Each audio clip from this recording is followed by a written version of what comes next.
Hello বন্ধুরা, শিখা spicy কুকিংয়ে আপনাদের সকল বন্ধুদেরকে স্বাগত জানাই। বন্ধুরা, আজকে আমি বানাবো কাতলা মাছের ঝোল।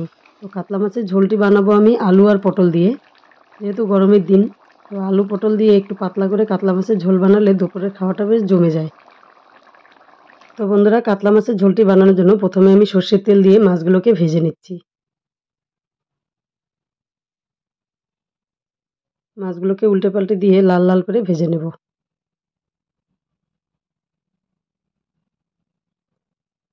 তো বন্ধুরা, মাছগুলো ভাজা হয়ে গেছে, এবার মাছগুলো আমি নামিয়ে নেব।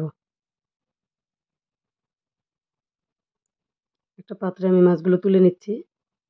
দেখুন বন্ধুরা, মাছটা এরকম লাল লাল করে ভেজে নিয়েছি। মাছগুলো তুলে নিলাম। এবার মাছ ভাজা তেলেই আমি দিয়ে দিব জিরা ফোড়ন।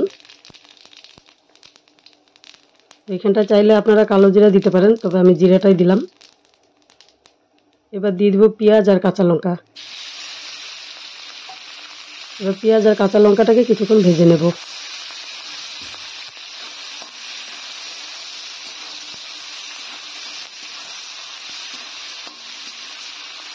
পেঁয়াজ কাঁচা লঙ্কাটা কিছুক্ষণ ভেজে নেওয়ার পর এবার এখানে আমি আলুগুলো দিয়ে দিব।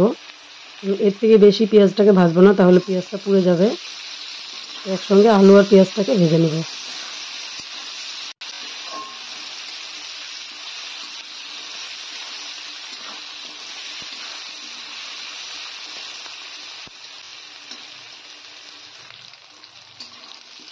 দেখুন বন্ধুরা, আলু আর পেঁয়াজটা কিছুক্ষণ ভেজে নিলাম। পেঁয়াজটাও বেশ সুন্দর কালার চলে এসছে। তো এখন আমি পটলগুলো দিয়ে দিলাম। আর পটলগুলো এরকম করে ডুমো ডুমো করে কেটে নিয়েছি। তো এখন আলু আর পটলটাকে আরও কিছুক্ষণ ভেজে নেব।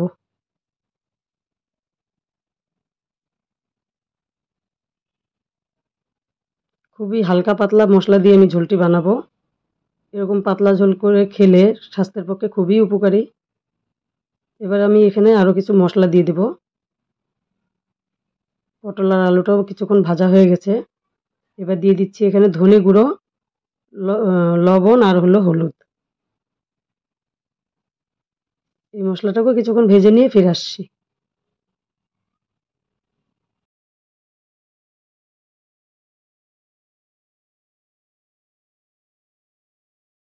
তো বন্ধুরা, অনেকটাই কষানো হয়ে গেছে, খুব সুন্দর করে কষিয়ে নিয়েছি। এবার দিয়ে দিব এখানে পরিমাণ মতো জল।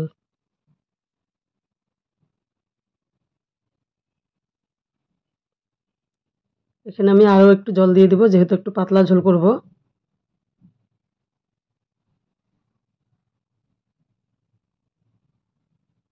একটা থালা দিয়ে ঢেকে দিলাম 15 মিনিটের জন্য। তো 15 মিনিট পর এবার ঢাকনাটাকে খুলে নিচ্ছি।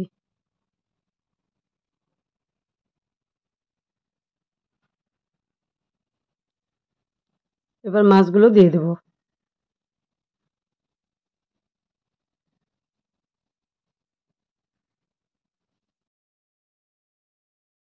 সবগুলো মাছ দিয়ে দিলাম। এবার নেড়েচেড়ে দিয়ে আমি আরও 5 থেকে 10 মিনিটের জন্য ঢেকে রাখবো।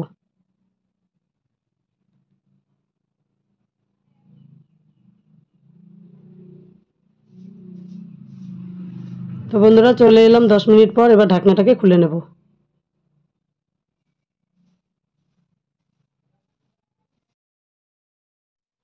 দেখুন বন্ধুরা, ঝোলটাও অনেকটা শুকিয়ে গেছে।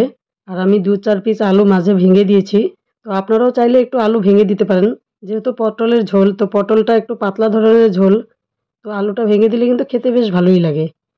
তো আমি কয়েক পিস আলু ভেঙে দিয়েছি। এবার দিয়ে দিলাম সামান্য পরিমাণ চিনি। চিনিটা দিয়ে এবার আবারও নেড়েচেড়ে দিচ্ছি।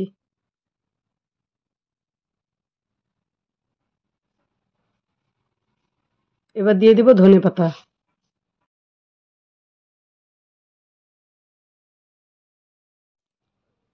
ধনেপাতা দিয়ে দিলাম। এবার আরও কিছুক্ষণ জাল করে নেব।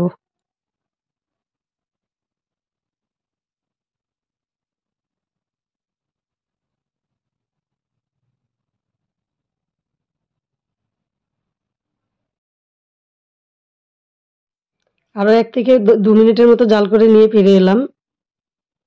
তো বন্ধুরা, এবার কিন্তু আমাদের রান্নাটি কমপ্লিট। তো বন্ধুরা, আলু পটল দিয়ে কাতলা মাছের পাতলা ঝোলের রেসিপিটি দেখে আপনাদের কেমন লাগলো অবশ্যই কমেন্ট করে জানাবেন। আর ভিডিওটি শেষ পর্যন্ত দেখার জন্য নতুন পুরনো সকল বন্ধুদেরকে জানাই অসংখ্য ধন্যবাদ।